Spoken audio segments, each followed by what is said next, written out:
Smart. Stay inside. Yeah. Well, here, let me take your cake. Thank you. What happened to your arm? Don't ask. Really don't ask. I mean, foolish accident, fracturing your wrist while you're going for a towel. I mean, it's fine. It's just awfully inconvenient. Should you really be out in weather like this? Oh, no reason why not to be. I love the snow. It is so beautiful. I know. I was watching it falling. First good snow always makes things so clean. Mm-hmm. Would you like a cup of coffee? Terrific, if that's no problem. No, thank you. Well, it looks like we're going to have a white Thanksgiving. I hope so. Where are you going to go on Thanksgiving? Mom and Rick want us to come over there. Oh, that's good. How's Scotty? He's fine. He's studying hard for his bar exams. He's working part-time for Lee. How are you? Fine, just fine. How are you? Very pregnant. And happy about it, obviously. A lot, yeah. Must be nice. What, you mean having a baby?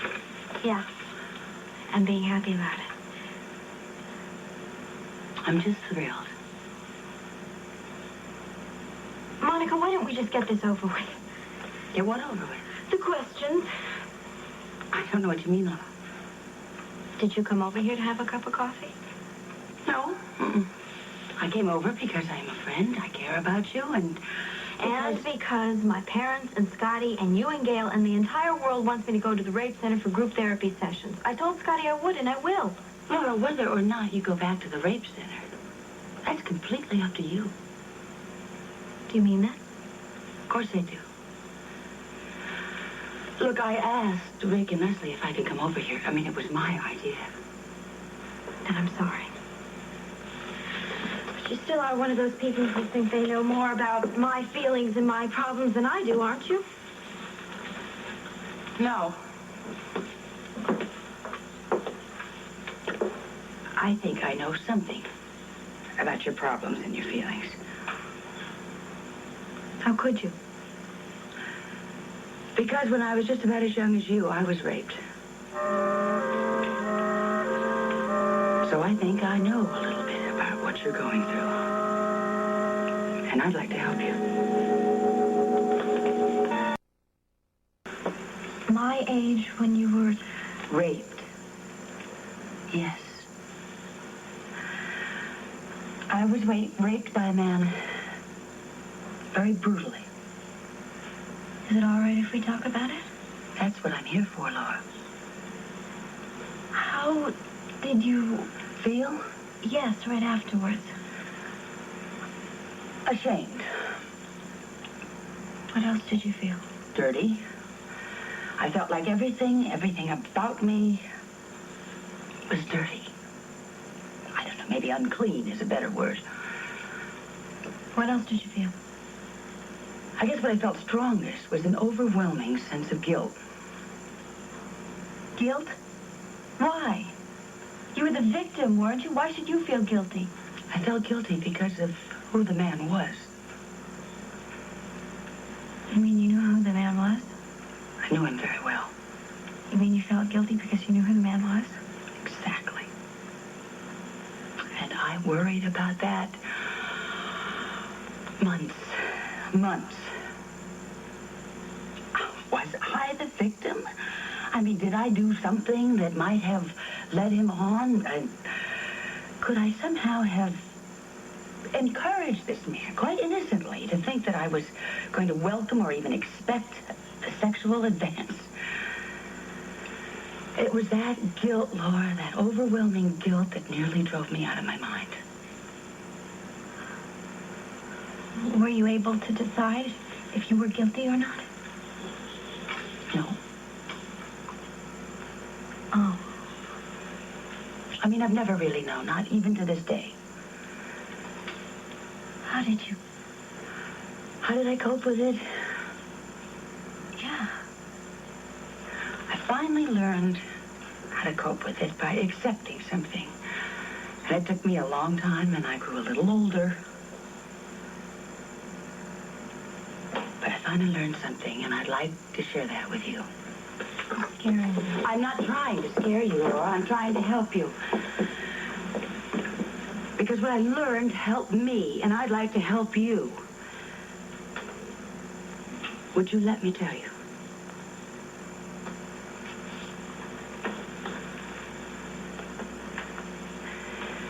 When somebody tells a young girl that they are pretty, attractive, or they're beautiful, they begin to sense or feel the reactions they get toward men. I mean, they begin to try to practice, to try it out.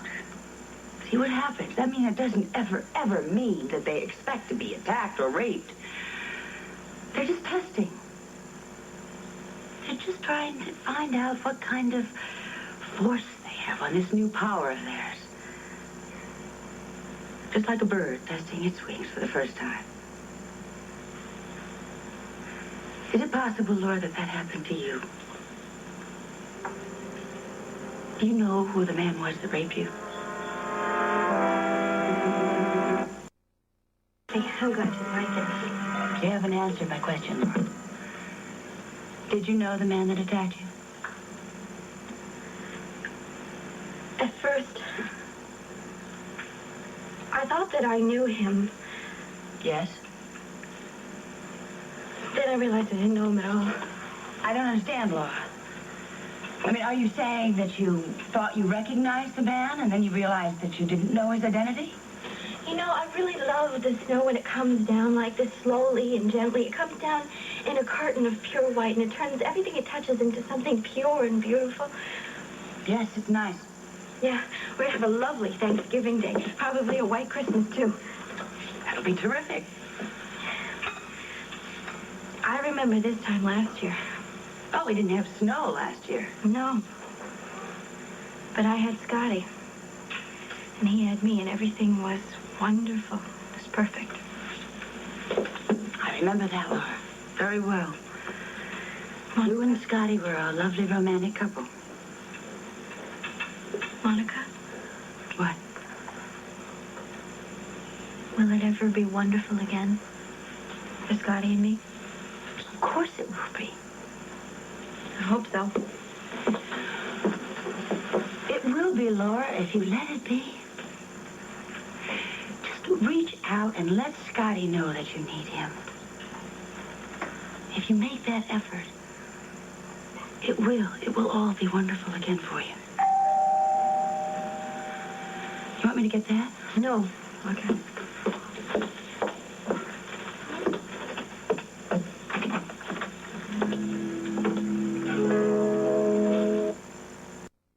Come on in. Sure it's okay? I came over because I gotta talk to you. Dr. Quartermain, hi. Hello, Bobby. Yeah, you were here. How did you all? Oh, it's a very dull, short story. I'm fine. Glad you're okay. Laura, have you seen the afternoon paper? Yes, I have, Bobby. It's terrible. Well, I haven't. What is it? Pictures of Roy and me all over the front page. That's disgusting. They're saying that Roy was a criminal who loved to kill. They're also saying that he was a sex pervert who may have been the man who raped you, Laura. Now, how can they do that when you gave the policewoman a complete description and it didn't fit Roy at all? I don't know, Bobby. But I'm sorry. Well, I'm very glad to hear you say that because I've come here to beg you for your help. This newspaper and a lot of people in this town think that you lied because you were covering up for Roy just because you were afraid of him. I have to know the truth, Laura. Did Roy rape you? Talk about that night, but just this once.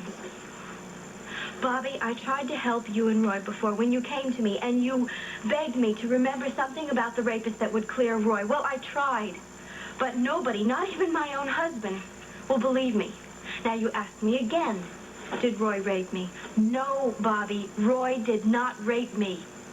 Laura, thank you for that. Laura, do you remember anything? Any details at all? I've said that the man is tall and blonde. That man is obviously not Roy DeLuca. I can't name the man, but it was not Roy. Laura, you say can't. Now, when you meet Monica, thank you very much for coming by to talk to me. I know you want to help me, but you can't. This is something that I have to deal with. Just as you have to deal with the fact that the man you love tried to kill somebody.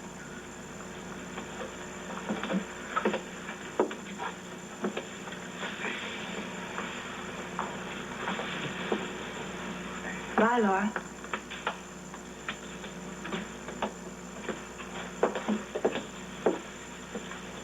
Let me help you with that.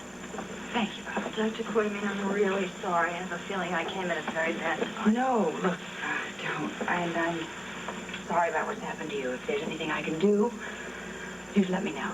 Thanks. I'll talk to you soon, Laura.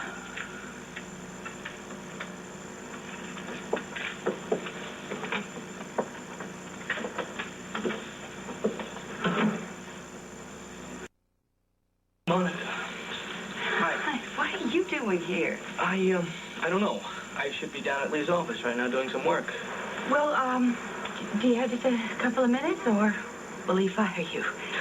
No, I have a couple of minutes for you anytime. Hey. Now, I don't think Lee will fire me. Just came from talking to Laura. You got Laura to talk? Yeah. It was a kind of disturbing conversation. Was this at our apartment? Mm-hmm. Yeah, we had coffee, and, well, we really seemed to be communicating. All of a sudden, she just shut down. What were you talking about? Well, I asked her if the man who raped her was somebody that she knew. What did she say? It was kind of an ambiguous answer, Scotty. She said, well, yes, she thought she recognized the man. But no, she realized now that she doesn't know him at all. Did she explain what she meant? She talked about the snow. What? The whiteness, the purity, white Christmas. How happy you two were this time a year ago. That's scary. Well, not really, Scotty, because it led us back on the track a little bit to how happy you two had been. And I really thought I was making headway until all of a sudden we were interrupted. By who? Bobby Spencer. Oh. Well, I couldn't say anything because I saw how upset she was. Roy, in the newspaper. Yeah. She insisted that Laura tell her whether or not it was Roy that raped her. Laura flatly denied it, Scotty.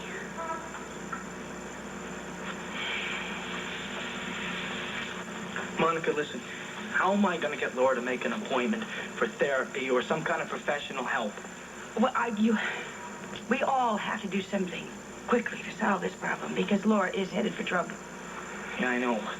I talked to Rick and Leslie, and tomorrow at Thanksgiving dinner, we're going to talk to Laura about therapy.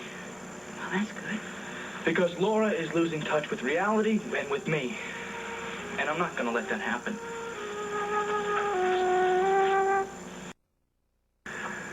Oh, now let's sleep on it. There's no sense ruining Thanksgiving for everybody, is there? No, in fact, I can think of a lot of good reasons not to, especially Monica. All right, good. Oh, hello, Lee. How are you? Lee. Monica! How are you? Well, this is a pleasant Hi. surprise. Well, he came over with Scotty to wish you both happy Thanksgiving. Well, thank you. And I was kind of curious about the deposition. Has there been any word? Oh, no, not yet. Well, it probably won't be any for a while. How's the arm? You heard. Yeah, what happened? Well, actually, it was just a very foolish thing. I'm fine, really. I suppose everybody's asking about it, huh? You got it. All right, no more talk about the arm.